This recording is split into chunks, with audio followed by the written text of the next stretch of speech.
Kemudian berikutnya adalah narasumber nanti akan menyampaikan materi kurang lebih 45 menit, bisa lebih cepat dari itu. Kemudian dilanjutkan dengan diskusi atau tanya jawab kurang lebih 45 menit juga. Bagi Bapak Ibu yang ingin bertanya, diharapkan untuk raise hand terlebih dahulu sehingga terdetek, jadi bisa sampai bisa ke atas gambarnya dan akan diberikan kesempatan untuk bertanya. Terus kemudian untuk link daftar hadir atau post-test akan diberikan pada saat acara berlangsung. Kemudian silakan diisi seperti biasa, silakan diisi dengan sebaik-baiknya nama lengkap dan jangan salah gitu, karena itu menjadi dasar untuk pembuatan sertifikat. Nah, sertifikat tersebut itu langsung masuk aplikasi sertifikat ya. Jadi apa yang Bapak Ibu ketikkan, nama yang diketikkan itulah yang akan tertulis di sertifikat Bapak Ibu. Jadi kami tidak menerima komplain salah nama, karena yang mengetik Bapak Ibu sendiri. Bagi yang tidak mengisi daftar hadir, maka ya dianggap oleh sistem dianggap tidak hadir, maka tidak akan keluar sertifikatnya, seperti itu. Mudah-mudahan ini dipahami. Dan halo Ibu Isfawati Asri, sudah bergabung.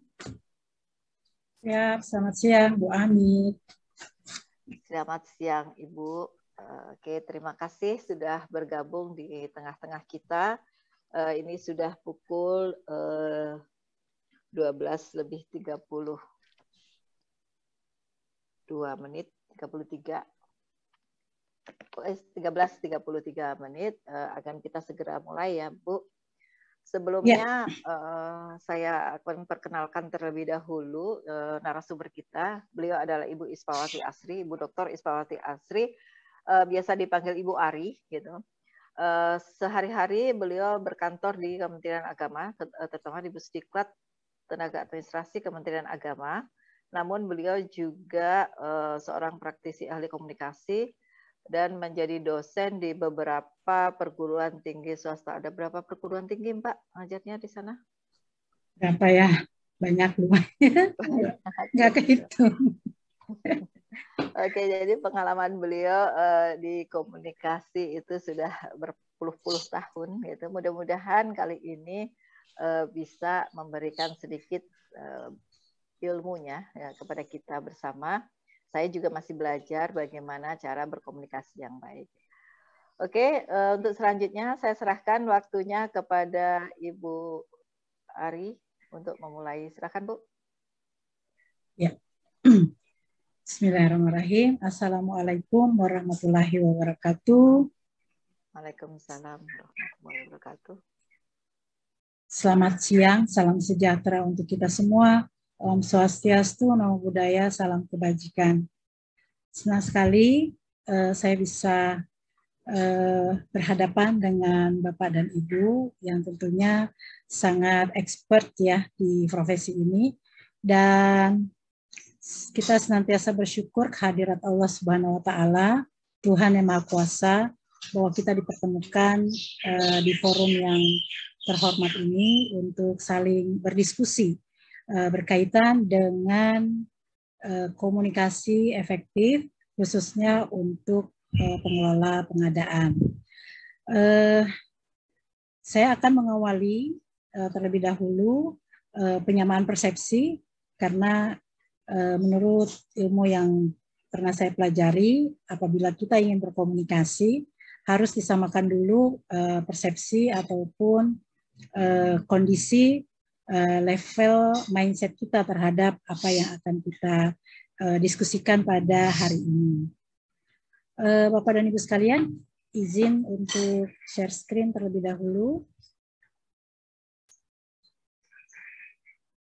Sudah terlihat? Sudah Bu. Baik, terima kasih. Baik, yang pertama saya menyapa dulu bahwa ketika kita bicara komunikasi itu ada simbol-simbol yang banyak mengandung makna. Nanti kita akan bahas bahwa komunikasi bukan sekedar berbicara, tapi komunikasi adalah sebuah seni. Untuk itu saya ingin menyapa Bapak dan Ibu sekalian dulu dengan salam khas komunikasi. Salam komunikasi, dijawabnya salam komunikasi. Baik, saya sapa Bapak Ibu. Salam komunikasi. Ya, saya yakin sudah menjawab semua ya. Salam saya. Oke, baik, langsung saja saya masuk ke slide yang pertama. Bahwa kita bekerja, saya yakin dan percaya Bapak Ibu sekalian ini bekerja pasti tidak sendiri. Pasti berada dalam sebuah tim. Timnya itu macam-macam di dalam organisasi. Ya, kalau di pengadaan biasa kita dengar istilah Pokja gitu ya. Nah, di dalam Pokja ini tentu tidak dihuni oleh satu orang, namanya juga Pokja. Pasti adalah kelompok-kelompok yang kemudian mengurai berbagai macam persoalan berkaitan dengan pengadaan. Nah, yang saya ingin sampaikan, tadi Bu Amik sudah mengawali, mengapa persoalan barang jasa, kemudian kita bicara tentang komunikasi. Yang saya ingin sampaikan di sini bahwa seorang yang bekerja bidang apapun itu, kunci suksesnya itu sebetulnya ada di komunikasi. Jadi sehebat-hebat kita punya ide, punya kreativitas, punya inovasi, apabila kita tidak cakap mengomunikasikannya, itu juga tentu tidak diterima dengan baik oleh orang yang mendengarkan. Atau barangkali kita punya persoalan, kita punya komplain di dalam diri kita merasa kok tidak cocok nih dengan situasinya. Itu pun ketika kita menyampaikannya, apa yang kita rasakan, itu juga dibutuhkan seni, dibutuhkan sebuah keterampilan. Untuk apa? Supaya tidak menimbulkan konflik yang lebih besar, atau tidak menjadi sebuah stimuli yang menyebabkan sebuah konflik. Atau setidaknya tidak menyinggung perasaan orang yang kita ajak bicara. Nah, kita tahu dalam dunia pekerjaan pasti kita dikelilingi oleh stakeholder yang memiliki banyak kepentingan. Kepentingannya ya bermacam-macam, ya. Apalagi kalau bicara pengadaan barang jasa, ini kita selalu berada di dalam berbagai macam kepentingan. Nah, oleh karena itu saya ingin mengawali bahwa bentuk dominasi yang didasari oleh kemampuan pribadi, yaitu mampu mendorong atau mengajak orang lain untuk berbuat sesuatu yang didasarkan pada dua hal. Bekerja dalam tim itu kita harus memiliki kemampuan berorientasi pada ekspektasi orang yang kita ajak bicara atau orang yang sedang menjadi audiens kita. Dalam hal ini tentunya kelompok. Kemudian kita juga dituntut memiliki keahlian khusus pada situasi khusus. Nah, tentu bicara komunikasi itu kita bicara tentang upaya menyampaikan sesuatu kepada orang lain. Nah, ini saya tampilkan. Begini proses terjadinya komunikasi itu ada orang yang menyampaikan pesan dan diterima oleh penerima pesan. Persoalan ada saluran komunikasi berupa media, itu nanti jika dibutuhkan. Tetapi bahan dasar dari terjadinya sebuah proses komunikasi itu adalah ada komunikator, ada yang menyampaikan pesan, ada pesan itu sendiri, dan ada si penerima. Nah, sehingga boleh dikatakan bahwa komunikasi ini sejatinya adalah sebuah proses interaktif antara dua atau lebih orang, lebih dari dua orang atau kelompok, atau bahkan secara masif, ya, dengan menggunakan lambang-lambang komunikasi berupa kata-kata atau pesan-pesan yang biasanya akan tampil secara verbal maupun non-verbal. Makanya kita mengenal istilah bentuk komunikasi verbal dan non-verbal. Nah, nanti bagaimana peran komunikasi verbal dan nonverbal bisa kita lanjutkan dalam diskusi pada materi-materi atau slide berikutnya. Saya ingin menyamakan persepsi dulu kepada bapak-bapak dan ibu-ibu sekalian bahwa dalam sebuah organisasi ini ada fungsi komunikasi pimpinan. Karena saya yakin kita bekerja tidak dalam level tertinggi ya, dalam arti pengambil keputusan tertinggi. Pasti di atas langit masih ada langit. Artinya bahwa kita bekerja masih dalam dalam lingkup pertanggungjawaban pada level pimpinan.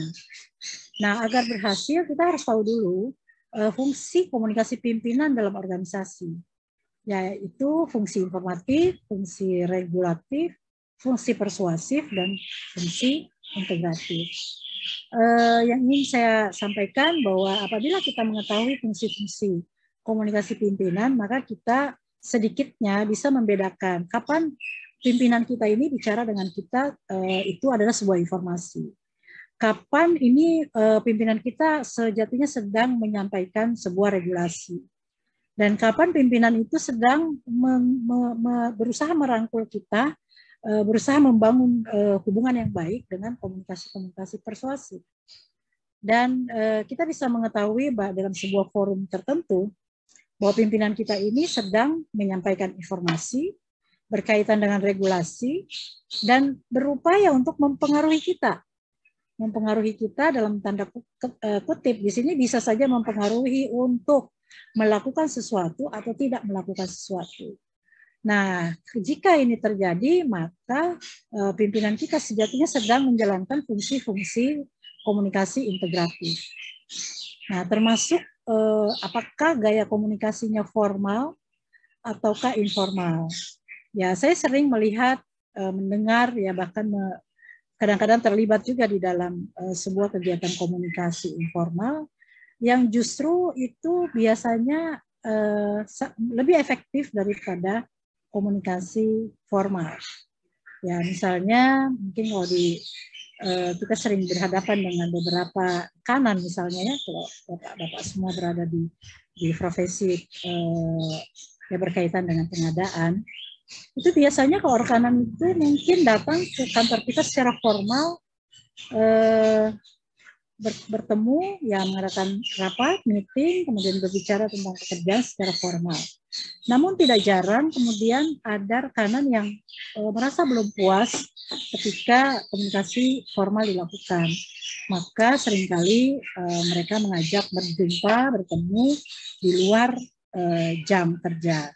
Nah, ini sebetulnya kita sebut sebagai bentuk komunikasi informal.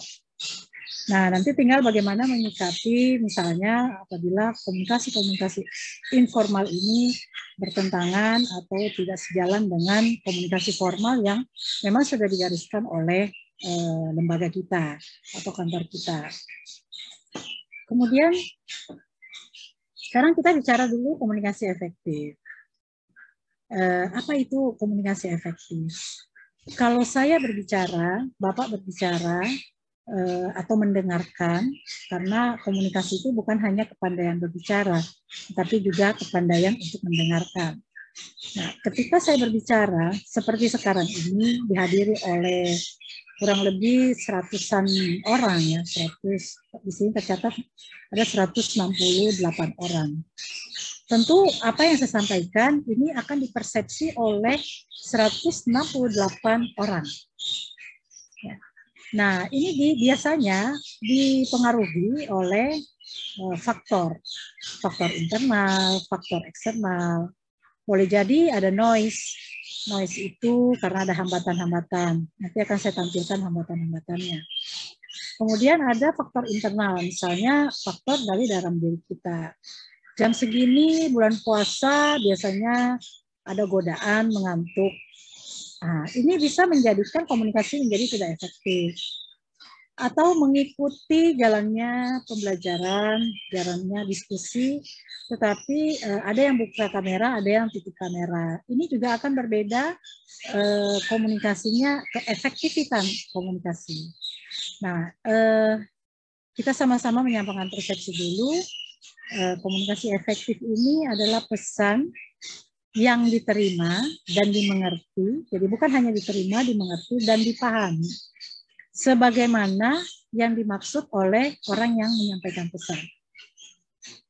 Nah, pesan ini ketika sampai ke penerima, akan disetujui atau tidak disetujui.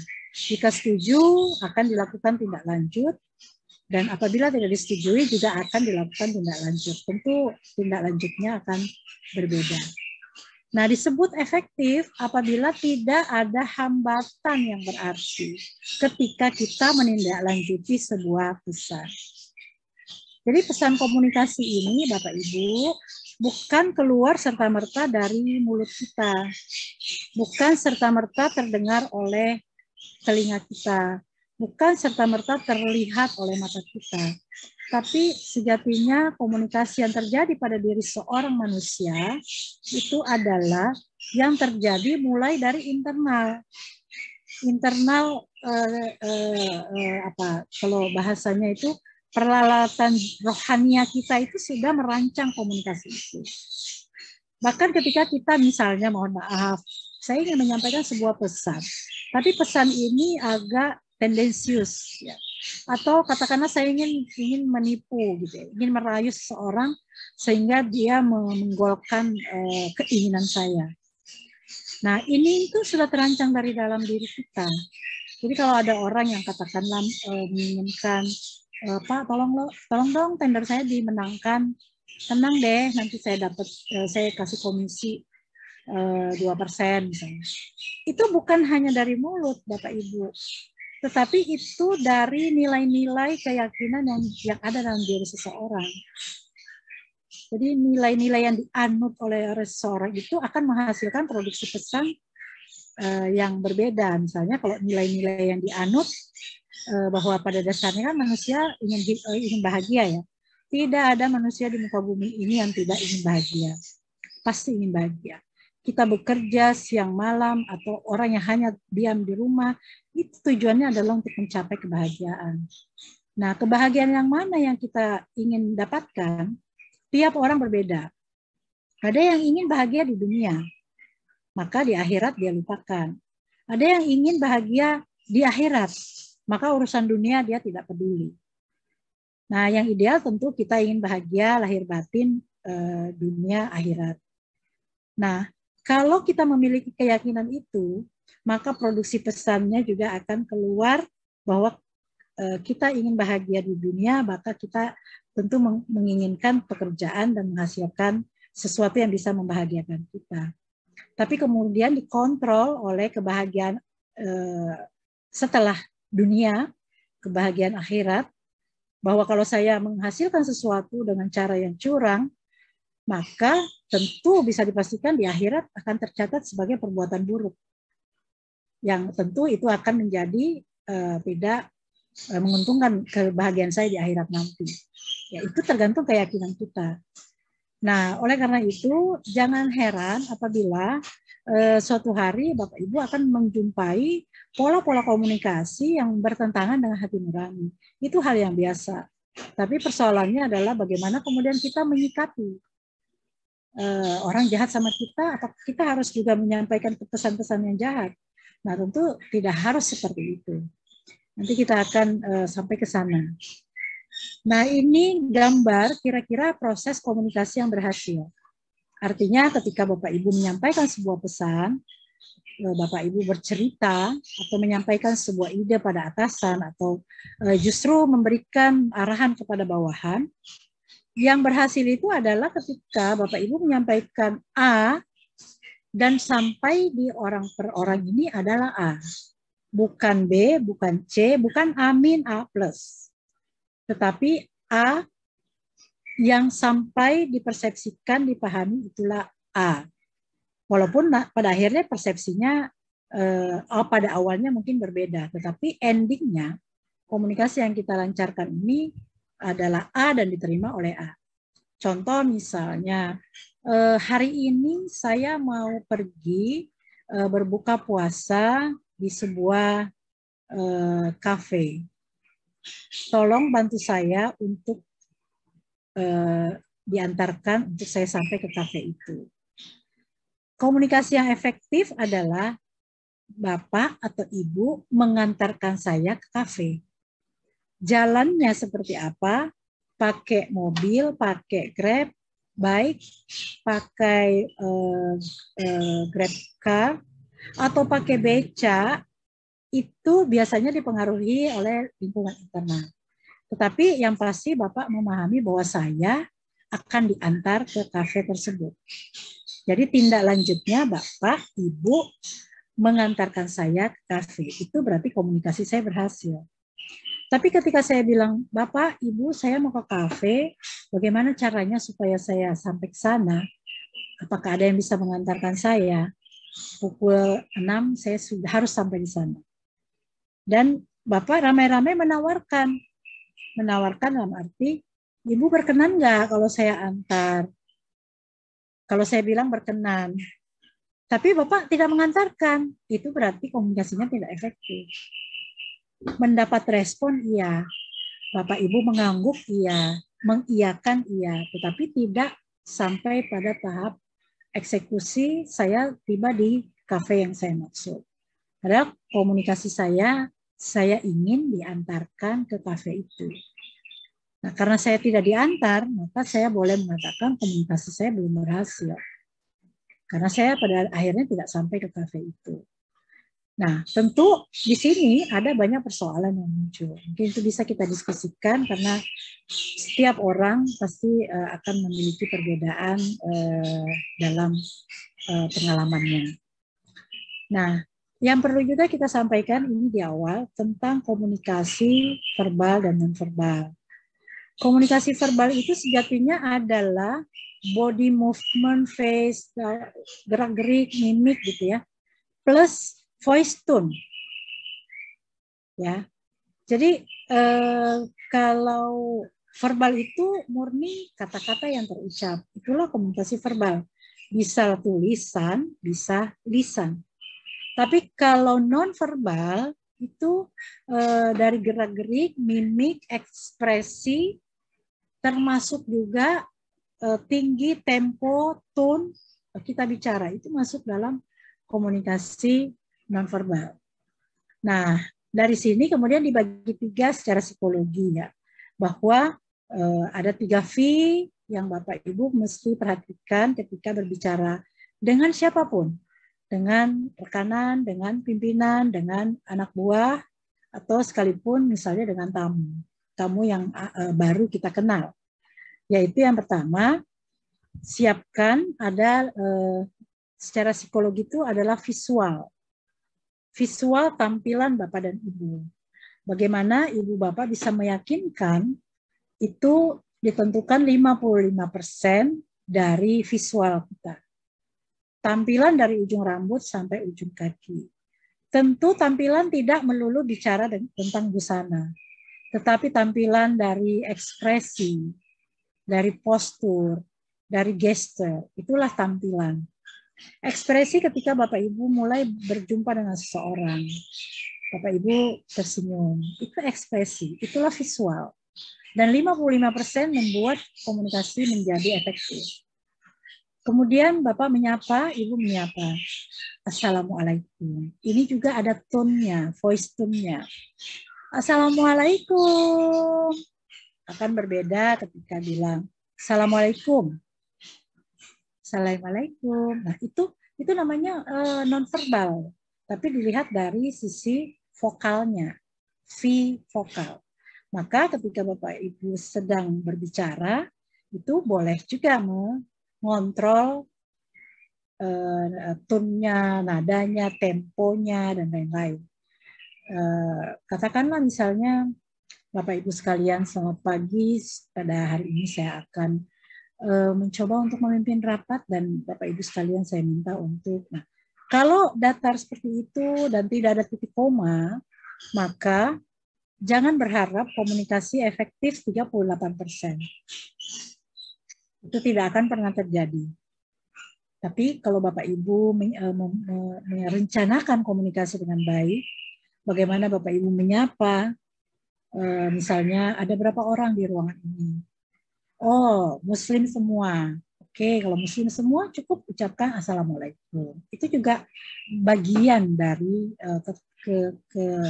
keterampilan komunikasi yang kita siapkan.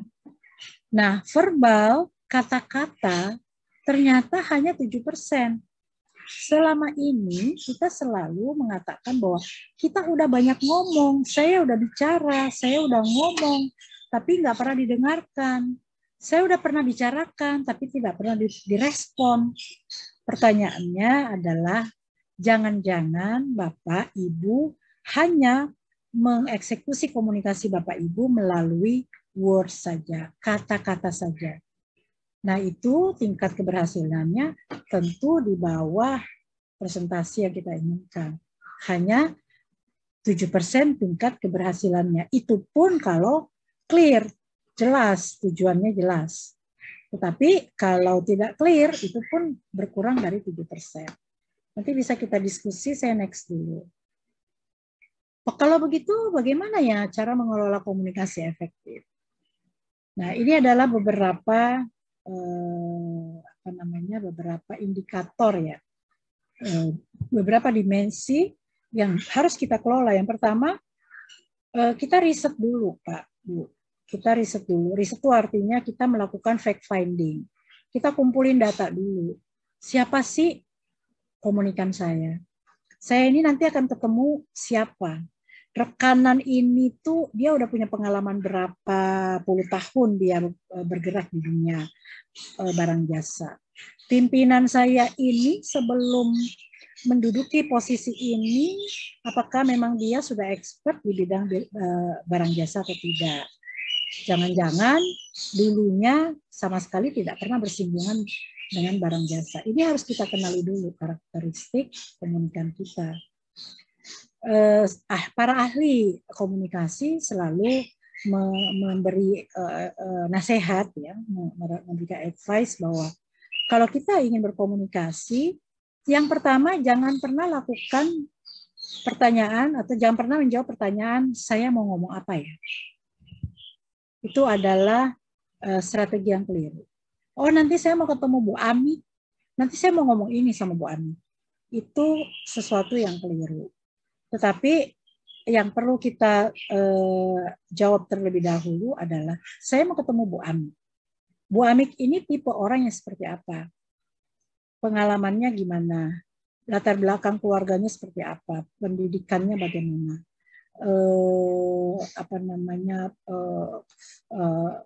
Keterampilan keahliannya itu di bidang apa?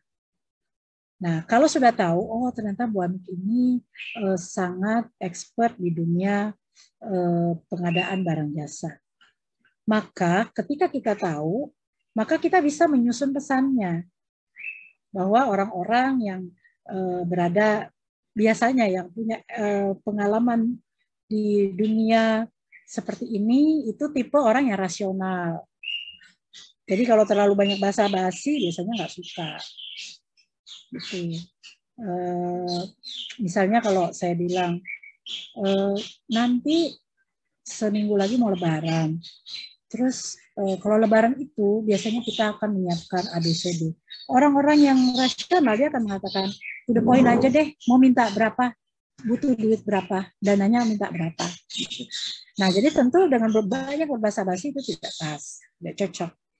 Jadi kalau orang yang biasa berhadapan dengan dunia ekonomi misalnya, ya jangan banyak berbahasa-basi. Sekedarnya, tapi basa-basi perlu untuk memecahkan kebisuannya, untuk memecahkan melakukan ice breaking itu perlu. Tapi terlalu banyak itu tidak akan berhasil. Beda kalau Bapak Ibu bicara dengan orang seni, orang komunikasi, orang sosial, nah itu banyak ngobrolnya daripada eksekusinya nanti. Nah itu harus disiapkan juga, karena saya orang pengadaan, saya nggak terlalu banyak bicara nih, tapi saya harus ketemu dengan Ibu Ari yang ngomongnya banyak. Yang pasti dia akan bicara tentang film, dia akan bicara tentang sepak bola, dia akan bicara tentang ini, baru bisa masuk ke area yang sesungguhnya. Nah tentu kita juga harus menyiapkan diri berhadapan dengan karakteristik yang seperti itu. Lalu tentukan motif komunikasinya. Bapak, Ibu ini mau ketemu orang ini, apa yang mau disampaikan? Ya, motif apa yang akan disampaikan? Tidak bisa kita mengatakan nantilah kalau udah ketemu baru kita baru kita rancang nanti ngomongnya gampang lah. Yang gampang lah itu yang keliru. Jadi dari awal besok saya mau ketemu dengan Pak Muhammad Nasir. Besok saya akan menyampaikan ini. Itu adalah main message-nya. Adapun basa-basinya, bumbu-bumbunya itu berjalan sesuai dengan situasi. Lalu lakukan prinsip dasar komunikasi. Apa itu? Komunikasi itu tidak bisa diulangi untuk menciptakan sebuah kenyamanan yang diinginkan. Kalau saya misalnya berbahasa-basi begini. Halo Ibu, apa kabar? Waduh, Ibu kelihatan makin gemuk ya. Kita ingin berbahasa-basi, ingin akrab, tapi pemilihan diksi gemuk itu bisa menyakiti perasaan perempuan. Karena riset marketing kontemporer, 2 kata yang dihindari perempuan itu gemuk dan hitam. Jadi orang-orang Indonesia itu walaupun dia sebenarnya nggak putih-putih banget, tapi dia lebih senang dibilang lebih cerah dibanding sekarang hitaman. Nah itu biasanya ada ilfil. Tapi kalau dibilang banyak di lapangannya agak sedikit gelap, nah itu mungkin diksinya lebih tepat dibanding kok hitaman sih. Nah itu prinsip dasar komunikasi itu harus kita ketahui. Artinya pilihlah diksi yang cocok, karena sekali terucap ini seperti anak panah yang sudah melesat dari busurnya, tidak bisa lagi kita kendalikan. Oh gampang Bu, minta maaf aja. Ya, maaf itu menjadikan hubungan kita secara sosial menjadi lebih baik. Tetapi maaf itu tidak mengobati. Ya. Maaf itu memperlancar komunikasi selanjutnya. Sebagai umat manusia lah, pasti hablum minan nas, oke lah, saya maafkan. Oke, no problem, nggak ada masalah. Udah, kita profesional aja, mari kita bekerja. Tetapi yang sudah luka ini tidak sembuh oleh maaf. Jadi saya mengatakan maaf itu bukan panacea, bukan obat mujarab. Jadi kalau bisa tidak perlu kita harus meminta maaf, tapi kelola saja kata-katanya sampai maaf itu tidak perlu kita ucapkan. Kemudian attitude, attention, action, ini tentu perlu. Jangan karena Bapak Ibu sudah tahu apa yang saya sampaikan, lalu bahasa tubuhnya yang ya mendengar sih, tapi perhatiannya kurang. Ya, terus gimana Pak? Nah ini berkaitan dengan attitude, attention ya dan action. Kalau memang kita membutuhkan, walaupun apapun ini udah berulang kali disampaikan oleh pimpinan kita, tapi kita harus tetap menunjukkan etika, attitude yang baik. Ya Pak, baik Pak. Oh begitu Pak. Terus kalau mau menyelak atau Anda udah terlalu bosan dengan kata-kata itu, misalnya ketika orang itu mulai Mbak gini, oh iya saya tahu waktu itu Anda pernah cerita sama saya yang tentang ini kan. Nah gitu, jadi jangan katakan maaf Pak, itu udah 1000 kali saya dengar dari mulut Bapak. Tentu itu tidak menunjukkan attitude yang baik, tentu tidak menunjukkan perhatian yang baik gitu ya. Jadi mungkin kita punya strategi lain untuk mengatakan bahwa ini pernah saya dengar. Ini udah pernah saya dengar dari cerita yang sebelumnya. Kemudian wording ini pemilihan diksi ya tadi. Mengganti diksi dari negatif ke positif itu akan lebih baik hasilnya. Jadi kalau anak kecil itu kita bilang jangan manjat-manjat, jangan nakal, maka biasanya dia akan lebih nakal. Karena kata yang terakhir dia dengar adalah nakal. Dan ketika kata jangan ini adalah kata yang menunjukkan pada sesuatu yang menantang. Kenapa yang nggak boleh? Kenapa kok jangan? Kenapa kok nggak boleh? Jadi justru memicu adrenalin untuk melakukan. Apabila kata jangan dilakukan untuk kata-kata yang tidak tepat, ini hasilnya tidak efektif. Jadi kalau ke anak kecil, lebih baik mungkin jangan nakal diganti, misalnya, atau jangan manjat akan diganti, misalnya. Ayo dek, kita pindah tempat, bagus nih main di sini. Jadi itu mungkin akan lebih positif dari mengalihkan daripada mengatakan jangan. Terbuka dan profesional, ya ini saya rasa kita di dunia kerja, kita teman, kita sahabat, tetapi ketika kita dihadapkan pada sebuah tuntutan profesionalisme, tentu kita juga harus ada sikap profesional. Terstruktur dan bersemangat, Bapak Ibu, biasanya orang menyukai kita karena kita bersemangat dalam menyampaikan sesuatu. Ketika disapa, kita memberikan respon yang menyenangkan, yang bersemangat. Terstruktur itu sesuai aturannya, dalam arti hari ini mau bicara apa. Jadi saya misalnya mau bicara tentang pemindahan gedung gitu. Tetapi saya bicara dulu tentang kondisi pasar, pengalaman tadi saya di pasar yang too much, terlalu banyak, sehingga membuat komunikasi saya tidak terstruktur. Akhirnya ketika bicara pemindahan gedung, waktunya sudah habis. Gitu. Lalu seimbang itu jangan mendominasi.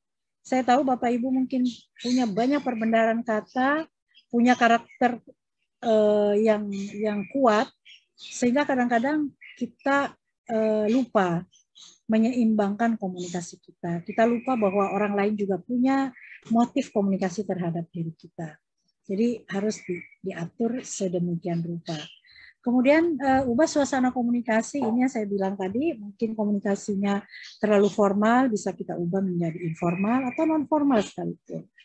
Kemudian jangan lupa kontrol bahwa apa yang kita ucapkan itu pada akhirnya akan sampai ke pendengaran, kepikiran, dan hati orang yang kita ajak bicara, sehingga hati-hati jangan sampai itu justru akan jadi bumerang bagi kita.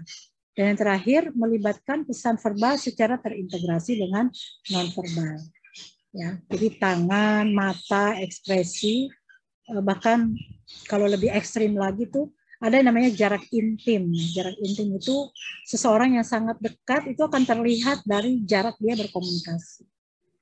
Ya, jadi ketika misalnya saya dengan Bu Anik bicara, terlihat jarak intimnya itu satu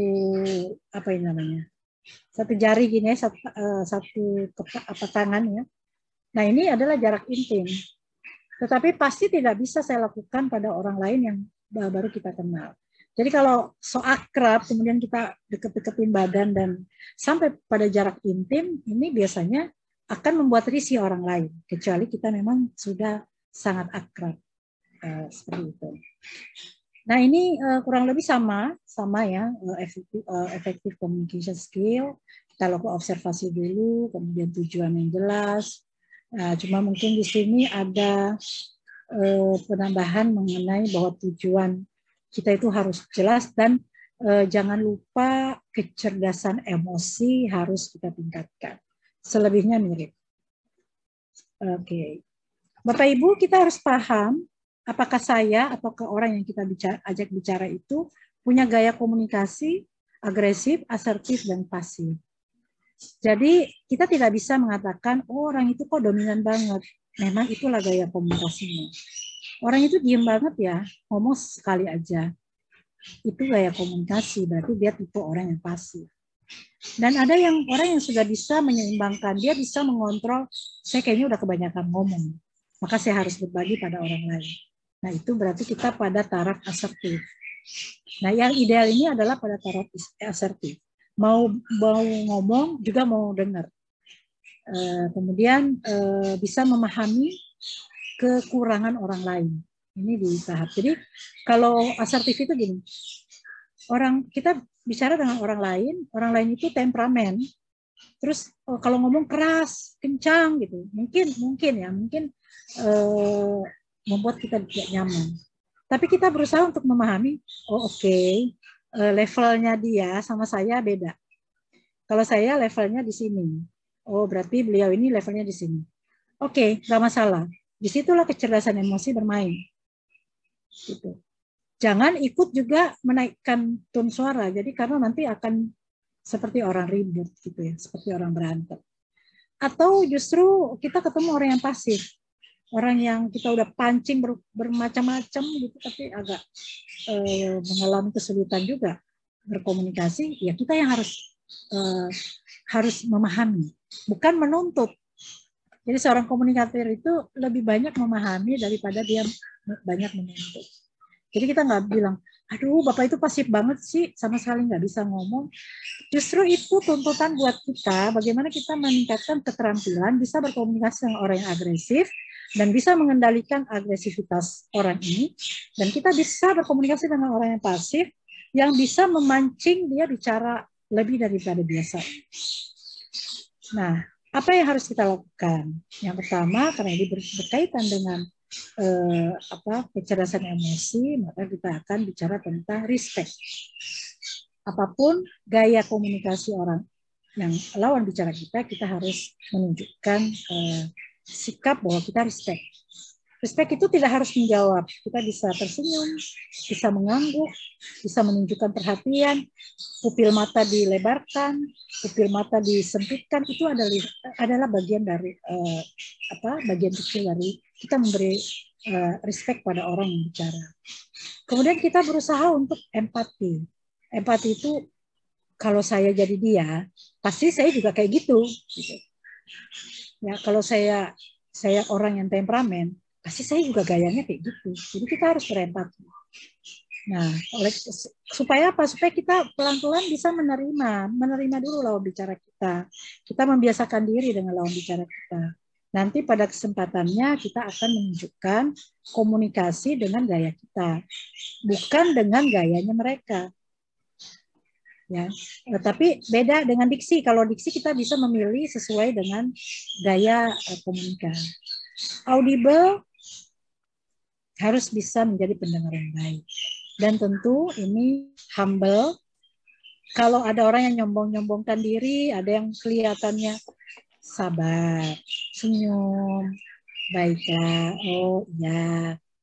Nanti pada akhirnya dia juga akan tahu kok. Kalau misalnya kita barangkali lebih hebat dari dia, dengan sikap humble ini justru bisa menimbulkan respect yang luar biasa barangkali. Mungkin orang itu bisa jadi malu sendiri, atau dia mengakui apabila dia memang melakukan kesalahan dalam komunikasi, dan seterusnya. Nah, Bapak Ibu, tinggal 2 menit lagi. Oke. Bapak Ibu, di sini akan saya tampilkan hambatan-hambatan komunikasi. Hambatan itu bukan hanya hambatan orang per orang, tetapi ada 5 hambatan yang kita kenal secara umum. Nah, ini bisa dilihat di slide ini, nanti bisa kita diskusikan. Ini saya sampaikan beberapa hambatan teknis, hambatan semantik, hambatan manusiawi, kemudian hambatan psikologis, sosio-antropsikologis, dan hambatan ekologis. Seperti itu. Nah, dengan mengetahui hambatan-hambatan ini, kita berharap kita bisa mengatasinya. Ketika kita bisa mengatasinya, maka kita bisa masuk tepat pada situasi yang tepat ketika berbicara dengan orang lain. Demikian, terima kasih. Wassalamualaikum warahmatullahi wabarakatuh. Baik, saya kembalikan kepada Ibu Ami.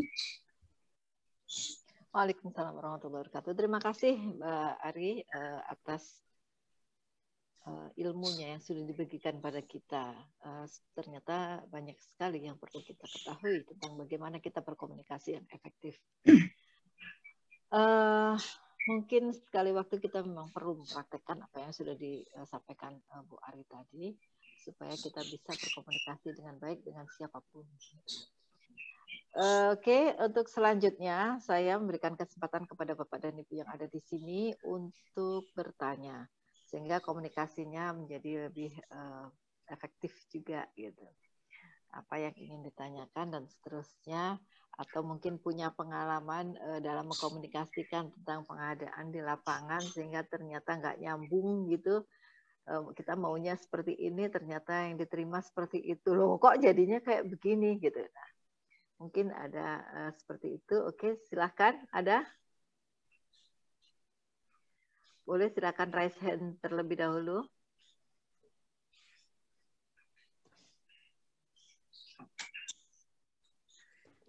Silakan. Kayaknya komunikasinya komunikasi sedang pasif, Mbak. Komunikan pasif. Ya, memang karena ada faktor lain ya. Faktor waktu, faktor deadline mau lebaran. Sinyal, oh iya, mikir mudik gitu ya. Iya. Ada Bapak Ibu, silahkan. Oke, Pak Ramli, silahkan. Pak Ramli untuk bertanya. Terima kasih atas kesempatannya. Kalau manggilnya tadi Bunda ya, Bunda Amik ya. Agak familiar gitu, agak lebih dekat. Ini bagian dari komunikasi juga sepertinya. Iya. Ya, sangat luar biasa Ibu moderator. Tadi menyampaikan beberapa Ibu moderator, Ibu narasumber ya, komunikasi juga ini. Keterbatasan lagi ini komunikasi sehingga terjadi pengulangan kata yang bisa sampai 2 kali. Ini apa yang ingin saya tanyakan atau berbagi sharing ini terkait masalah penguasaan bahasa, dan seperti juga yang saya alami tadi, ada sampai 2 kali terjadi pengulangan bahasa yang sama, kata yang sama. Bahasa dengan kata sesuatu hal yang berbeda. Ini bagian juga dari komunikasi. Nah, saya mau minta ini kiat-kiat aja barangkali dari Ibu narasumber sekaitan dengan bagaimana sih penguasaan bahasa itu, karena keterbatasan kosakata dan bahasa selalu terpeleset dalam mengartikan mengkonotasikan sebuah bahasa yang benar. Seperti bahasa, saya bisa mengambilkan contoh, kemarin saya ada sedikit di ruangan diskusi lain terkaitan dengan kucing gemuk dengan kegemukan kucing. Ternyata sesuatu bahasa yang dua suku kata yang sama, tetapi bahasa kalimatnya berbeda. Mohon pencerahannya Ibu narasumber sekaitan dengan komunikasi yang efektif dalam penguasaan kosakata dan bahasa. Mohon arahan dan masukannya untuk bisa mendapatkan kosakata yang banyak. Terima kasih. Assalamualaikum warahmatullahi wabarakatuh. Waalaikumsalam warahmatullahi wabarakatuh. Bisa langsung ditanggapi saja, Bu. Oke. Baik, Pak Ramli. Terima kasih. Kita diskusi ini berkaitan dengan penggunaan bahasa ya. Komunikasi itu memang tidak bisa tidak ada bahasa. Harus ada bahasa. Ibarat kalau mau bikin kue, nggak ada terigunya atau nggak boleh ada tepungnya. Harus ada. Karena apa? Karena bahasa ini adalah lambang komunikasi, simbol-simbol komunikasi yang bisa dipahami oleh banyak orang. Nah, sehingga ketika terjadi kesalahan dalam memilih bahasa atau diksi atau kata, ini bisa saja menimbulkan persepsi yang berbeda. Jadi dalam komunikasi itu ada 2, Pak, yang sering terjadi. Misunderstanding atau miscommunication. Bedanya di mana? Kalau miscommunication itu yang tidak berfungsi dengan baik adalah peralatan jasmaniah kita. Bisa salah baca, bisa salah lihat, bisa salah dengar, bisa salah salah ucap. Nah, itu menimbulkan miscommunication, salah dalam mengartikan sebuah pesan. Salah mengartikan dalam sebuah pesan. Contoh, Pak Ramli kan ahli nih di bidangnya. Katanya ini kan tidak jelas bidang apa. Ya kan? Pak Ramli itu kan ahli nih di bidangnya. Boleh bantu saya dong Pak Ramli, besok anak saya mau camping. Anak saya si Otong besok mau camping, tolong bantu ya Pak. Nah, Pak Ramli karena bidangnya, nyanya ini tidak jelas bahasa apa, menunjukkan apa, Apakah menunjukkan barang atau menunjukkan kepunyaan atau menunjukkan apa? Sehingga Pak Ramli besok datang dengan semangat ke rumah saya karena ini adalah libur Idul Adha.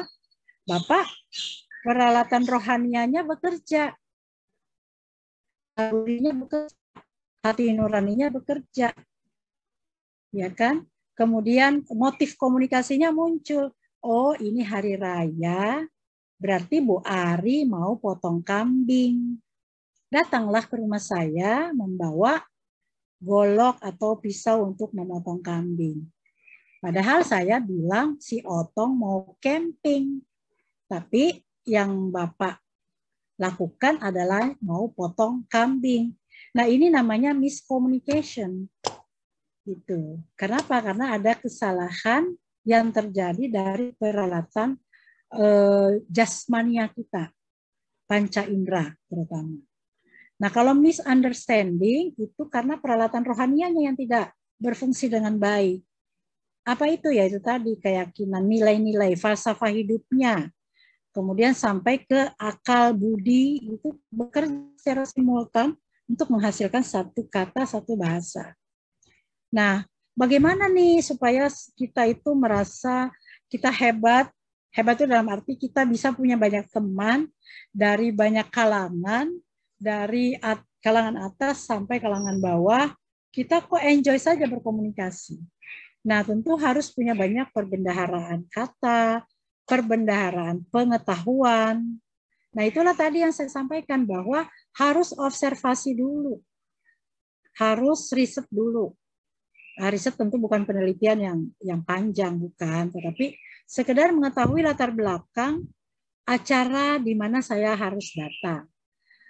Mengetahui latar belakang orang-orang siapa saja yang ada di sana. Kalau kita sudah tahu, maka kita akan menyiapkan diri kita untuk menyiapkan pesan-pesan komunikasi yang tepat. Misalnya kalau di forum itu kebanyakannya bapak-bapak. Nah, kita akan melihat bapak-bapak itu dengan ibu-ibu pola komunikasinya pasti berbeda. Kalau ibu-ibu biasanya lebih emosional, kalau bapak-bapak lebih rasional. Nah, karena kebanyakan bapak-bapak, maka saya menyiapkan diri dengan banyak pesan-pesan, kosakata dan lain-lain yang rasional. Yang rasional, yang berdasarkan pada fakta. Tidak lebay, karena biasanya pria tidak suka dengan kata-kata yang terlalu banyak bumbu-bumbunya. Nah, itu kalau kita mempersiapkan diri, maka tidak mungkin kita akan kepleset. Jadi tadi misalnya kalau Bapak tadi kenapa kok salah nih, keliru, maksudnya narasumber ke moderator, itu boleh jadi ada gangguan dalam kondisi internal kita. Apa itu? Sekarang jam berapa? Ini pasti ada rasa ngantuk, ada rasa lelah, ada rasa ya haus kalau puasa, lapar gitu ya. Jadi membuat kita tidak konsentrasi, tidak fokus. Nah, gimana Bu supaya kalau nanti saya nanya, saya itu tidak mengulang banyak kata. Oke, persiapkan diri untuk saya mau nanya ini. Kalau gitu saya catat dulu deh kalau begitu. Saya mau nanya ini. Kalau perlu Bapak catat-catat pertanyaannya. Nanti tinggal baca pertanyaannya. Nah, itu kalau kita mengetahui bahwa diri kita masih lemah dalam hal kosakata, masih lemah dalam hal pembenaran bahasa. Kan yang tahu itu diri kita. Kita harus mau mengintrospeksi diri. Kenapa ya kalau saya ngomong kayaknya orang banyak tersinggung gitu. Itu harus mau mengintrospeksi diri. Berarti kosakata kita yang belum cocok untuk komunitas di mana Bapak sering berkomunikasi. Jadi riset persiapan itu penting. Nah, jadi kalau mau jumpa pimpinan pun begitu. Pimpinan saya ini orangnya gimana? Bahkan kan sering ada juga kita tanya dulu. Saya mau ketemu Pak Kapus misalnya. Biasanya kita tanya dulu staf yang di situ atau sekretaris. Bapak ada? Ada. Gimana suasana di dalam? Apakah hujan rintik-rintik ataukah cerah atau hujan badai? Wah Pak, lagi hujan badai. Sebaiknya urungkan diri, nggak usah masuk dulu. Karena percuma. Pasti yang mau kita sampaikan, kecuali kita memang sudah bisa punya terampil untuk mencairkan hujan badai tadi. Gitu. Nah, jadi kita mungkin waktunya bukan jam itu, mungkin nanti sore-sorean, nanti atau besok pagi, atau nanti pas jumpa di halaman kantor atau di lift atau di mana Bapak Ibu sudah mulai melakukan ice breaking. Apa kabar Pak? Sehat? Oh ya Pak, nanti ada yang ingin saya bicarakan, boleh Pak? Berkenan?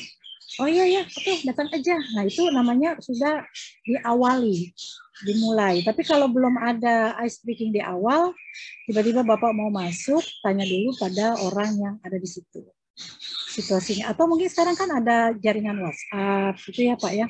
Mohon izin Pak, boleh menghadap. Yang pasti harus ada intronya. Gitu. Nah jadi soal bahasa ini kan apa ya, tatanan yang ada di dalam komunitas tertentu. Ya, misalnya kalau di kantor kebanyakan orang Jawa misalnya, maka mungkin percakapan sehari-hari itu akan diwarnai dengan nuansa bahasa Jawa. Saya bukan orang Jawa, tapi saya ingin komunikasi saya efektif dan saya ingin berbaur di situ dan saya juga ingin menjadi bagian dari kelompok itu supaya saya tidak merasa didiskriminasi gitu. Maka pelan-pelan harus menyesuaikan diri. Ya mungkin kita tanya, itu kalau ngomong ini apa sih? Kalau bahasa Jawanya ini apa sih? Bahasa Jawanya terima kasih apa sih? Yang umum-umum dulu, gitu Pak. Jadi mengapa kemudian seseorang itu seringkali melakukan kekeliruan, maksudnya mau ngomong ini, tapi yang keluar ini, itu karena persiapan yang tidak ada. Bahkan dalam komunikasi keluarga pun, kalau saya misalnya mau bicara dengan anak, gitu ya, kadang-kadang juga mengurungkan niat dulu. Sepertinya nggak tepat nih kalau ngomong sekarang, nanti dulu deh. Gitu. Ditunggu situasi yang baik. Untuk apa? Untuk menghalangi hambatan-hambatan dalam berkomunikasi. Nah tadi kan Bapak udah kasih contoh kucing gemuk, kegemukan kucing itu kan kalau diurai dua hal yang memang betul-betul berbeda gitu ya.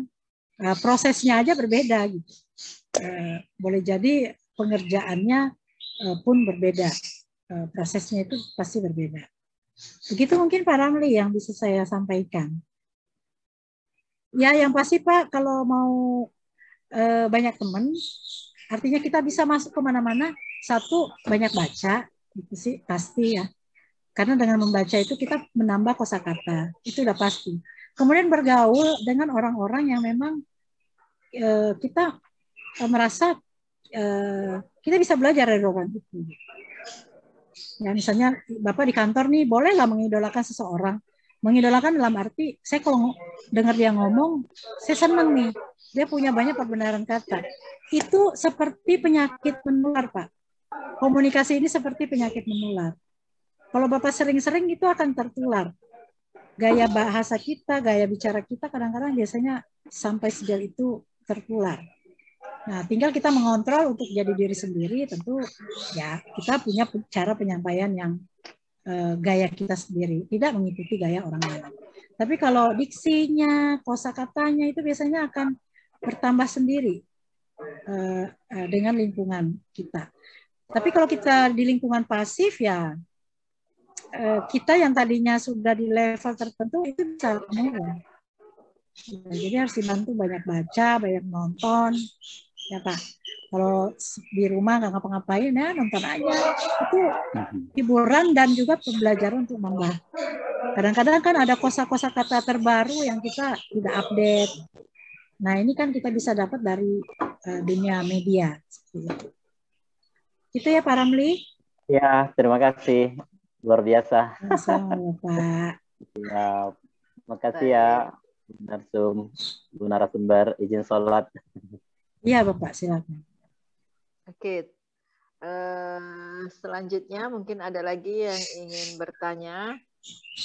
Sepertinya banyak hal yang perlu kita dalami lagi di dalam proses berkomunikasi yang efektif itu. hanya dari waktu saja itu kita bisa lihat apakah kita bisa menyampaikan apa yang ingin kita sampaikan pada seseorang atau tidak. Itu akan berakibat besar ya kepada keberhasilan komunikasi kita. Sampai nggak pesan kita kepada orang yang akan kita ajak berbicara. Kalau ternyata timingnya tidak tepat, maka tidak akan sampai. Begitu ya Bu Arya? Ya. Ya, mungkin Bapak Ibu sekalian boleh juga kalau misalnya punya pengalaman-pengalaman di dunia pekerjaannya, mungkin ada hambatan-hambatan, bagaimana mengatasi hambatan-hambatan itu, mungkin menarik juga ya kalau kita diskusikan di sini. Ya, karena kan kita semua kayaknya ini bergerak di dunia pengadaan ya. Kayaknya sih ada aja gitu, apa namanya, hal-hal yang ingin disampaikan nggak sesuai nih dengan regulasi nih, tapi PPK atau PA-KPA-nya ini kok kekeh nggak mau nurut ya apa yang kita bilang ya. Nah, itu kira-kira apa yang pernah Bapak Ibu lakukan, mengkomunikasikannya itu bagaimana dan sebagainya, bisa sharing di sini. Kalau tidak ingin bertanya, silakan Bapak, Ibu, ada. Kita saling berbagi, ya. Karena mungkin ada pengalaman yang berhasil di satu tempat, mungkin di tempat lain tidak berhasil. Nah, silakan dibagi, bisa nanti kita sama-sama berhasil. Yuk, silakan.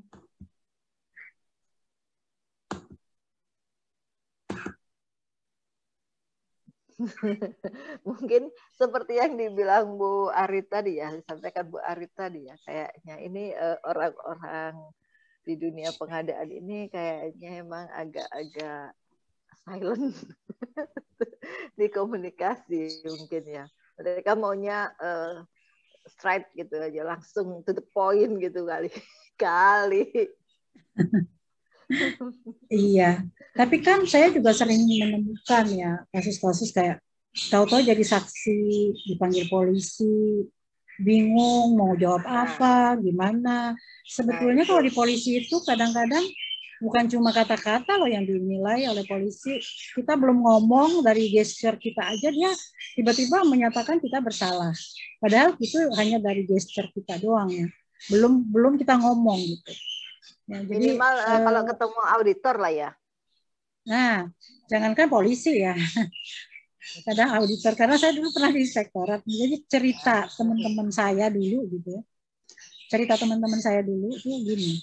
Dulu kalau dengerin orang auditor mau datang, itu udah salah tingkah gitu. Terus saya bilang, emang merasa salah atau gimana? Nggak tahu deh. Kayaknya sih yang tadinya nggak merasa salah jadi merasa salah gitu. Kalau auditor udah mau datang, jadi udah salah tingkah sendiri. Nah, akhirnya auditor tinggal ketok palu bahwa Anda bersalah, ini temuan gitu. Padahal sebenarnya nggak begitu ceritanya gitu ya. Nah, itu karena apa ya? Karena sebetulnya ini bukan keterampilan hard skill ya, tapi lebih kepada soft skill. Ya. Bahkan kadang-kadang ada yang dengan ketenangannya, dengan kepercayaan dirinya yang tinggi, dia bisa melalui semua apapun gitu, tanpa merasa tertekan, tanpa merasa disalahkan. Kadang kan kalau ketemu dengan orang-orang yang seperti ini, yang pengalaman saya yang tadinya sebenarnya nggak salah jadi salah gitu. Karena apa? Mengikuti irama orang yang memeriksa kita. Di polisian juga gitu. Akhirnya karena mereka lebih pandai, lebih terlatih gitu ya dalam melakukan investigasi barangkali, akhirnya kita ya udahlah ya gitu. Tapi sebenarnya tidak demikian gitu. Itu kan terbukti misalnya ketika ada PLHP gitu ya, mereka bisa menjawab gitu, tapi dengan surat, mereka dengan memberikan bukti. Pertanyaannya kemarin waktu dikonfirmasi, kenapa ini tidak disampaikan? Kan akhirnya jadi temuan. Ketika temuan, kerjaan lagi harus nyiapin ABCD-nya. Andaikan saat audit berlangsung dan kita bisa dengan tenang, bisa dengan keterampilan komunikasi, kita bisa menguasai suasana saat itu, saya rasa tidak perlu ada temuan gitu. ya tidak perlu ya. Kadang-kadang temuannya nggak penting. Ya misalnya contoh gimana ya? Misalnya kita lah kalau Wideswara gitu ya, Bu Ami kadang-kadang ada dipanggil auditor. Bu, ini Ibu dulu pernah menerima kelebihan KJM 500.000 rupiah misalnya. Ini harus kembali ya, karena menurut ini harus kembali. Nah, biasanya kalau kita tidak pandai, tidak mengerti atau karena mukanya auditornya udah gimana ya dia udah kembali gitu. Padahal mungkin kita bisa menjelaskan kenapa ini kita terima. Karena auditor itu kan juga bukan malaikat yang tahu segalanya kan. Nah, ini kan sering terjadi ketika dia bilang, "Mbak, ini kok menerima pembayaran, kan WI tidak dibayar." Nah, tapi karena kita bisa menjelaskan, oh iya tidak dibayar 32 JP, tapi selebihnya kan. Nah, oh ada aturannya ya, ada. Kita tunjukkan aturannya. Oh ya udah, akhirnya nggak jadi temuan. Nah, yang seperti itu sebetulnya kan persoalan-persoalan yang mudah dilakukan, bisa kita handle secara pribadi. Tapi kan kalau sudah namanya temuan, apalagi nama kita dipanggil jadi saksi kah, jadi apakah, itu kan jadi beban. Akhirnya ya kita jadi depresi ya. Saya sering ketemu orang-orang, salah enggak sebenarnya, cuma salah ngomong, cuma harusnya nggak ngomong gitu, kenapa nggak ngomong ini. Nah itu kan bagian dari proses bagaimana mengomunikasikan sesuatu dengan benar. Makanya kan temanya efektif, karena komunikasi saja kan yang tidak efektif banyak. Gitu. Tapi bagaimana mencapai komunikasi itu efektif supaya kita tercapai kesepakaman antara kedua belah pihak, baik komunikator maupun komunikan. Kalaupun nanti pada akhirnya kita terhukum, katakanlah ya itu dengan kesadaran penuh kita menyadari bahwa oh iya saya memang melakukan sebuah kesalahan dan ini harus dapat punishment. Misalnya seperti itu. Jadi itu kalau kita menyadarinya seperti itu biasanya akan membuat kita lebih sehat. Ya. Karena komunikasi ini kan bersinggungan dengan kesehatan fisik. Ya. Misalnya kalau kita duduk, berdiri, salah-salah berdiri, salah-salah duduk dalam jangka waktu lama, ini akan menyebabkan ada rasa sakit yang muncul di dalam tubuh kita. Gitu. Makanya kan kalau ada pusing-pusing, pegel-pegel, masuk angin, itu boleh jadi ada hal-hal yang tidak kita komunikasikan dan itu akan menjadi bersarang di dalam tubuh kita dan itu akhirnya menyerang ke lambung, akhirnya jadilah pecah lambung misalnya. Itu boleh jadi karena ada sesuatu yang tidak bisa kita ungkapkan. Atau kita ingin ungkapkan tapi kita tidak memiliki caranya gimana. Ini teman saya. Sementara kalau saya ngomong, nanti dia bisa marah. Nah, di sini kan perlu sebuah trik barangkali untuk berhadapan dengan situasi-situasi seperti itu. Menghadapi orang marah tentu akan berbeda dengan menghadapi orang yang lagi santai, lagi happy-happy aja. Nah, itu. Mungkin itu ya kalau di pengadaan sering ya, kita. Betul sekali, Mbak. Sering sekali pengelola pengadaan itu tahu sebenarnya aturannya itu seperti apa, gitu. Harusnya seperti ini, gitu. Tapi kok di lapangan, misalkan atasan kita, misalkan PPK kita, KPA kita, kok menginginkan yang berbeda. Kita mau menjelaskan harusnya begini, itu seringkali tidak sampai. Tidak sampai itu artinya kita bingung mengkomunikasikan seperti apa. Bisa juga karena hambatan hambatan komunikasi kita karena levelnya yang berbeda sehingga kita agak istilahnya segan gitu ya mungkin menyampaikan atau nggak berani atau apa, di mana itu nanti justru akan merugikan banyak pihak, bukan hanya diri kita sendiri tapi mungkin juga bahkan instansi gitu. Itu yang yang sering terjadi gitu. Seperti yang tadi Mbak Ari sampaikan juga, bahkan sampai dipanggil, bahkan sampai harus dinyatakan bersalah dan sebagainya. Itu sering sekali yang terjadi hanya karena kesalahan komunikasi. Gitu. Itu sangat disayangkan gitu. Hanya karena kita tidak bisa berkomunikasi yang efektif, kemudian akhirnya kita dinyatakan bersalah, kita dinyatakan harus mengembalikan sekian gitu dan sebagainya. Benar sekali. Ya. Nah, gimana Bapak atau di sini atau yang kebetulan ikut Zoom kita kali ini komunikasinya sudah efektif semua sehingga semuanya sudah baik-baik saja sehingga tidak perlu ada yang didiskusikan lagi atau bagaimana? Bapak Ibu, tidak ada yang ingin bertanya, tidak ada yang ingin sharing atau bagaimana? Masih ada waktu sekitar kurang lebih 15 menit ya, masih banyak. Karena kita nanti akan sampai di pukul 15. Mungkin silakan dimanfaatkan, mumpung ada narasumbernya di sini. Ada banyak hal yang mungkin bisa kita sharingkan gitu.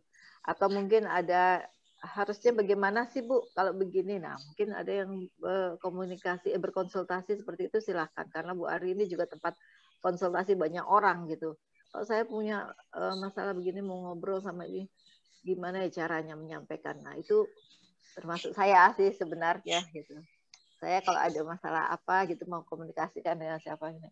Mbak harus ngomongnya kayak mana ini? Ya, itu sering juga. Gitu. Gimana Bapak Ibu? Oke, silakan Cak Mus.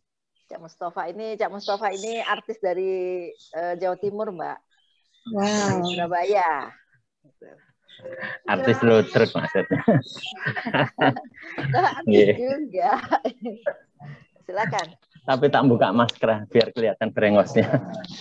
Soalnya senjata ganteng saya ini hanya brengos, Bu. Kalau brengos saya tutup hilang ganteng saya. Tahu brengos nggak, Mbak? Ya, karena udah buka. Kumisnya kan jerawat ya. Kayak serundeng gosong. Kebetulan narasumber kita ini orang Bugis, jadi mungkin bahasa Jawa gitu ya? Oke, terima kasih Bu moderator, Ibu suhu saya. Terus Bu Ispawati Asri, salam hormat. Saya Mustafa dari Jawa Timur, kebetulan selaku Pokja pemilihan yang sering melaksanakan tender-tender pengadaan. Nah, karena selaku Pokja pemilihan, maka saya dan teman-teman ini selaku juga sahabat Polda, sahabat kejaksaan, kan gitu nih. Nah, sering mendapat surat cinta, kadang-kadang begitu. Nah, kadang-kadang kalau mendapat surat cinta itu teman-teman yang tidak terbiasa kan biasanya greweli ya bahasa Inggrisnya ya Bu Ispawati. Greweli. Terima amplop yang ada namanya aja sudah greweli kan gitu. Belum apalagi begitu dibuka dalamnya tindak pidana korupsi kan gitu ya Bu Ami ya. Nah itu kan sudah kayak menghadapi gondoruo yang sedemikian besar kan begitu ya.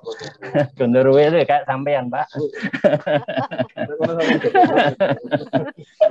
Nah sebetulnya mohon maaf sambil guyon Bu karena suasana puasa biasa ngantuk.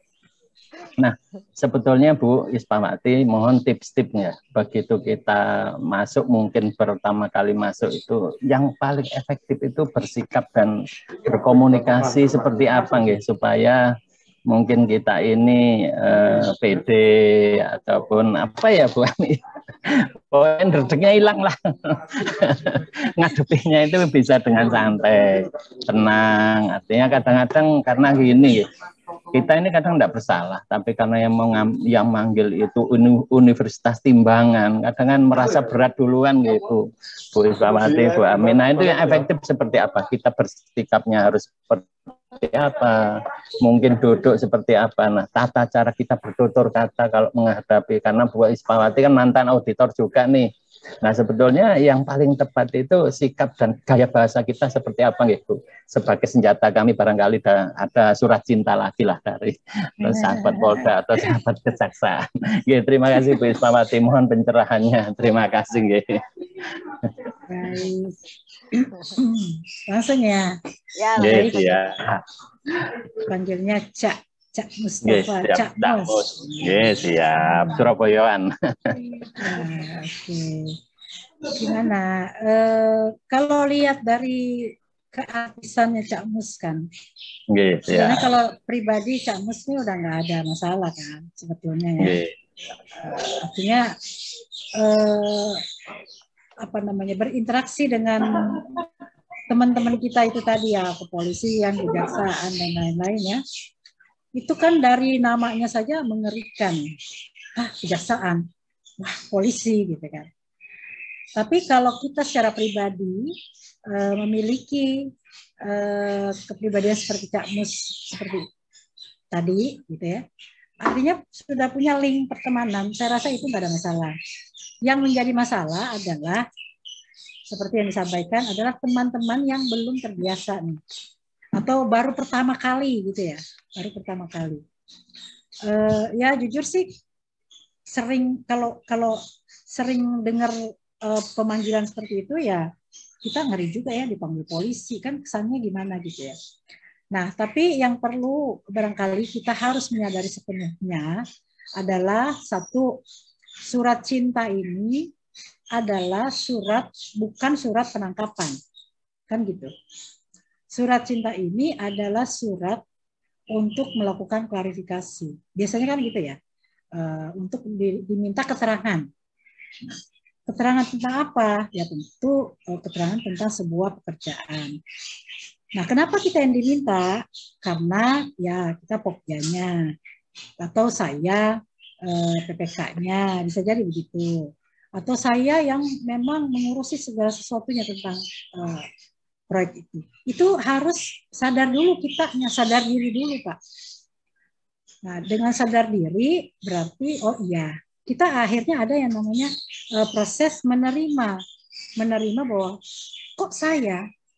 Nah, maka kita harus langsung oke, saya memang yang harus dipanggil. Kenapa? Karena saya yang bertanggung jawab pada pekerjaan ini. Jadi proses penyadaran diri itu dulu penting.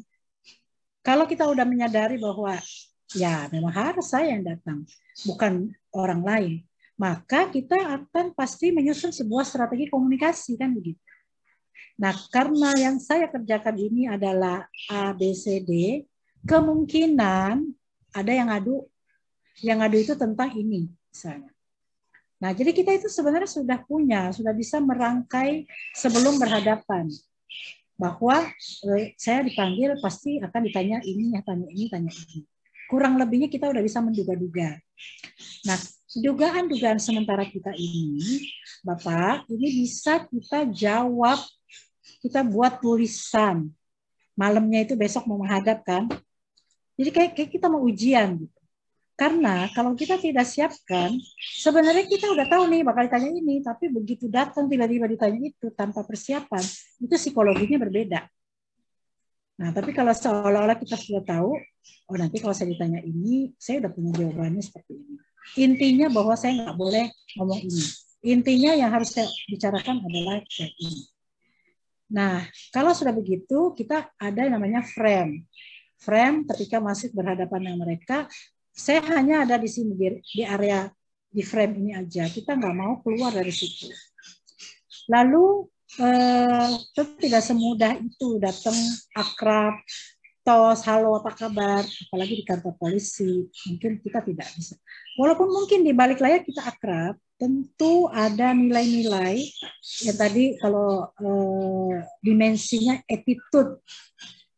Attitude itu harus kita junjung tinggi. Oke, dia teman saya, teman baik saya, tapi kita tidak boleh menunjukkan di hadapan forum bahwa kita adalah teman baik. Tetap kita berlaku bahwa kita adalah orang yang undangan, kita adalah undangan yang dipanggil untuk dimintai keterangan.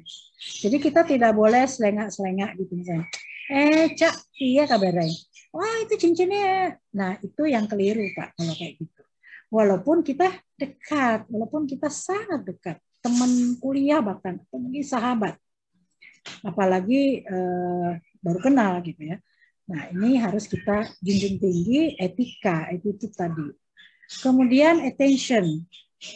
Attention itu artinya ketika dia memberikan pertanyaan-pertanyaan, ketika dia memulai kata demi kata, kita harus fokus memperhatikan.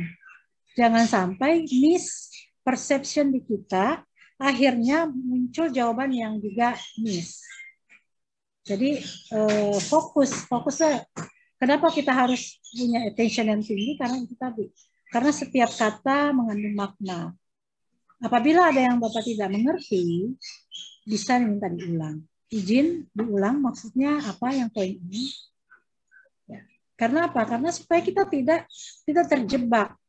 Karena seringkali ketidaksiapan kita berhadapan itu akhirnya menjebak karena permainan kata akhirnya kita terjebak. Gitu. Apalagi kalau dia bilang, iya kan, begitu kan. Nah, ketika kan dan kita mengangguk saja itu sudah dicatat. Oh, dia membenarkan tuduhan. Jadi kita betul-betul harus attitude, attention, action. 3 poin itu harus kita terapkan betul-betul. Jadi kita harus benar-benar dalam tingkat kesadaran penuh. Dan apabila ada yang bertentangan, kita boleh, Pak, mohon maaf untuk poin ini bisa dijelaskan maksudnya apa ya? Nah, itu boleh saja. Tapi ya tadi, karena kita udah punya attitude yang baik. Nah, pertanyaan lanjutannya adalah, oh iya, bisa begitu kalau kita punya kepercayaan diri. Lah ini baru masuk halaman kantor polisi aja udah ngedeg-deg gitu. Udah keringetan. Udah pengennya ke kamar mandi melulu. Bagaimana saya bisa setenang itu, Bu Ari? Kan gitu kan, Cak ya? Bagaimana saya bisa mengingat-ingat yang tadi malam saya coba jawab. Sementara begitu masuk saya udah deg-degan, saya udah keringet dingin. Nah, berarti ini ada masalah dengan kepribadian kita. Maka kita harus mengelola kepribadian kita. Masalahnya di mana? Saya mudah sekali nervous. Oh, berarti penyakitnya di nervous. Berarti yang kita harus obati adalah menghilangkan nervous itu. Kan gitu ya. Karena kalau nggak nervous, pasti bisa lebih santai. Nah, cara menghilangkan nervous bagaimana? 1, kita tidak boleh introvert, Pak. Kita harus lebih banyak membuka diri. Bergaul dengan siapapun, dan sering-sering banyak mengungkapkan pendapat di lingkungan kita. Artinya kalau di Sangga itu kan sebagai terapi. Ya, misalnya Cak Mustafa bilang, loh saya ini artis loh, gitu. Terus saya bilang, artis apa? Itu kan berarti saya nggak setuju. Tapi dengan saya mengatakan itu, Bapak mendengar itu, berarti kan Bapak sudah terbiasa untuk dimentahkan gitu ya. Nah ini kan latihan mental sebetulnya. Gitu. Jadi kalau sering ditolak itu sebenarnya jangan menganggap ini suatu hinaan ya. Bukan. Ini kita bersyukur kalau ada yang membantah kita, berarti mental kita terbentuk. Gitu. Kemudian kita berpikir, apa salah ya kalau saya ngomong artis? Kan saya cuma guyon. Gitu. Kok dia serius banget sih nolaknya kok sampai segitunya gitu. Ya. Itu akhirnya kan kita introspeksi. Oh, berarti tidak semua orang itu bisa nerima ya kalau saya ngomong artis. Kan akhirnya kita mendapatkan solusi sendiri. Oke, kalau ada orang itu saya nggak akan narsis. Tapi kalau adanya si A, si B, si C, udahlah, narsis habis. Nah, jadi penguasaan diri sebetulnya di sini. Dan ada terapi lain, Pak. Terapi lain itu yang sifatnya tidak komunikasi, tetapi sangat signifikan. Yang pertama itu kalau kita mau berhadapan, misalnya ya sidang skripsi, sidang tesis, ya artinya kita seolah-olah mau disidangkan. Ada warna psikologi Pak yang bisa membuat orang itu yang tadinya garang menjadi tidak. Apa itu? Warna-warna lembut seperti putih. Kenapa orang di pengadilan itu pakai baju putih? Itu sebenarnya psikologinya adalah bahwa saya ini pada posisi yang oke lah di bawah Bapak, di bawah. Jadi orang yang tadinya mungkin mau garang karena lihat warna psikologinya, dia akan oke. Dengan begitu dia udah ngakuin kok salahnya. Minimal pertanyaan nomor 1 dia udah nggak lontarkan. Apalagi kalau kita datang dengan sikap yang manis, selamat pagi, assalamualaikum. Boleh saya duduk Pak? Oh iya silakan. Atau mungkin ya karena kita kalau berdiri terus kita agak grogi kan Pak ya. Nah, betul ada tempat duduk kita izin dulu sebelum duduk. Itu kan sebetulnya sudah memecahkan es yang apa ya namanya yang dinding-dinding untuk disamakan ada penyamaan persepsi dengan orang tersebut gitu. Nah jadi lama-lama nggak nervous lagi loh kalau ditolak. Nah itu mulai meningkatkan kepercayaan diri. Nah yang saya sebut tadi adalah kita harus banyak minum air putih. Banyak minum air putih. Tapi pada hari hanya jangan banyak minum. Itu. Kenapa? Jadi karena gini, karena kalau kita nervous kan kita nggak minum aja pengennya ke kamar kecil terus ya. Berkeringat gitu. Produksi keringatnya meningkat.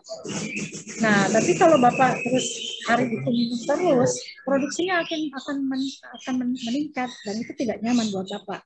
Karena begitu berkeringat itu menjadi komunikasi nonverbal.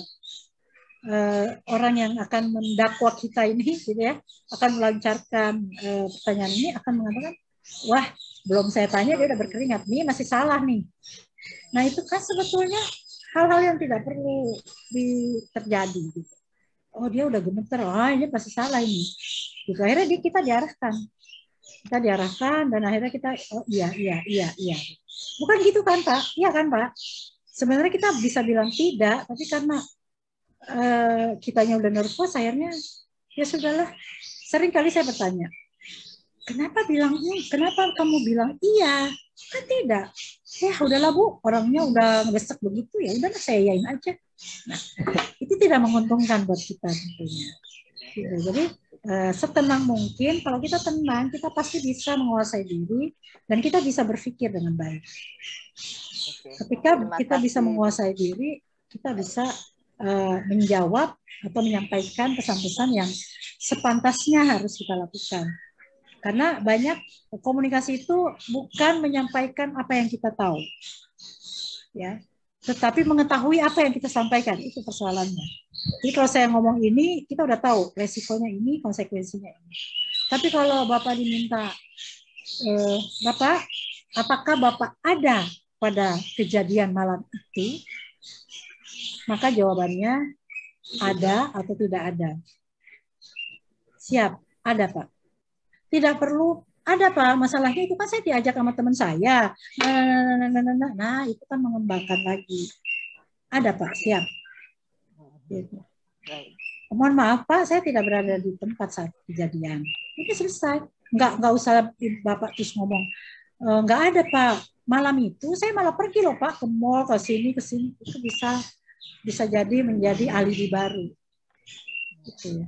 Nah, jadi minum air putih itu kalau misalnya terima surat cintanya 2 hari sebelumnya, banyak-banyak minum air putih, tapi ketika mau berhadapan justru air putihnya dikurangi. Karena jangan sampai produksi keringat kita meningkat dan akhirnya menjadi salah satu pesan komunikasi verbal yang menunjukkan bahwa seseorang ini tidak percaya diri.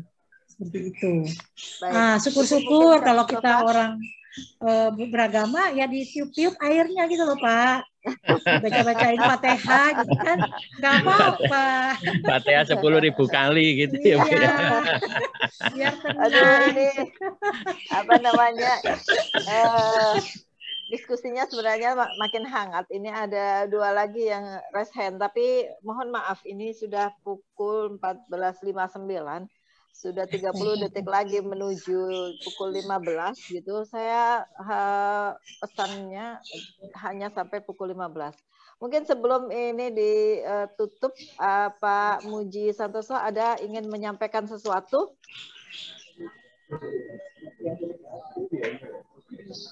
Halo Pak Muji ada? Nggak ada ya? Baik. Mengucapkan Oke, terima kalau kasih dulu kepada Ibu narasumber yang telah menjelaskan panjang lebar sama saya, Bunda. Makasih Mantap, oke, banyak. oke. Maca. Ya, ya, Ternyata ya. pakaian itu penting, minum air putih itu penting, gaya kita penting. Wah, sudah sangat banyak energi yang bisa saya peroleh untuk hari ini. Makasih banyak Ibu Ispawati Asri, sangat Sama-sama, Ca. mencerahkan. Yes, Mudah-mudahan ya. bisa Kita jumpa bikin suatu hari ya. episode 2. Pokoknya dipanggil pakai baju putih aku mulai sekarang. Pertanyaan berikutnya adalah punya enggak itu kan? Itu yang harus beli dulu dong. Pertanyaan besar itu gitu. Siap, Oke, makasih banyak. Pak Bu Ari, ada closing statement mungkin yang ingin disampaikan? Ya. Baik, yang pertama karena tadi sebetulnya masih ada yang ingin bertanya, tentu saya berharap bisa disampaikan. Data saya ada di Ibu Amik, di moderator. Silakan apabila memang penasaran dengan pertanyaan itu, saya akan jawab tidak di forum ini. Tapi dengan senang hati saya akan berdiskusi seputar komunikasi dengan Bapak dan Ibu. Yang kedua, saya ingin menyamakan persepsi bahwa yang kita hadapi itu dalam berkomunikasi adalah manusia. Walaupun ada komunikasi dengan makhluk ciptaan Tuhan lainnya, misalnya dengan burung, dengan kucing, dengan apapun ya, seringkali kita bergumam. Tapi dalam konteks pekerjaan yang kita hadapi adalah manusia. Sehingga kita harus mengendalikan manusia. Yang kita harus kendalikan bukan hanya diri kita atau orang lain, terlebih-lebih bagaimana pengendalian diri pada diri kita sehingga kita bisa diterima, bisa berkomunikasi kepada orang lain. Nah, itu yang penting adalah bagaimana kita mengendalikan manusia sebagai pelaku komunikasi. Terima kasih. Terima kasih sekali untuk Ibu Ispawati Asri. Bolehlah kita berikan aplaus untuk hari ini.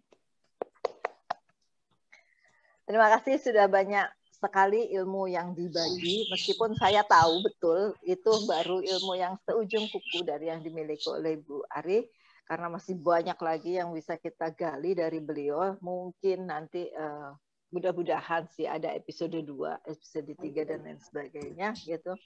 Sehingga kita bisa jumpa lagi dengan Ibu Ari dan Cak Mustafa terutama gitu, artis kita.